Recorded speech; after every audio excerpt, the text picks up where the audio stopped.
I am the Tofu Golem. Please enjoy the video. You start by switching Enlisted to keyboard and mouse in settings. Do this now so input maps correctly. Next, bind essential actions. Fire, aim down sights, reload, melee, sprint, crouch, so your fingers fall naturally. Make sure to set your mouse DPI and polling rate to a stable value. This affects aim precision. Once done, disable any in-game controller input and save the profile. You'll avoid conflicts and gain instant, consistent control when you load into practice or a match.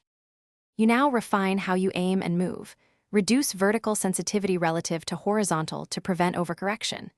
Make small adjustments, test in a firing range, and reduce ADS sensitivity for consistent sighted shots. Turn off mouse smoothing or acceleration and enable raw input so movements map one to on-screen aim.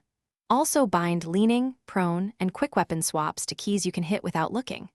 Once comfortable, save a named profile. This lets you reproduce settings across sessions or tweak quickly. You finish by practicing deliberately.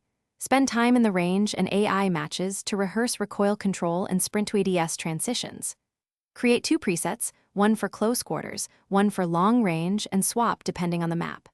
Make small incremental tweaks after each session instead of large jumps. If input stutters or feels laggy, check your USB port, polling rate, background apps, and mouse drivers. Unplug and replug, try a different port, and restart the game. This one troubleshooting step fixes most issues quickly. Thanks for watching. Consider subscribing if we helped you today.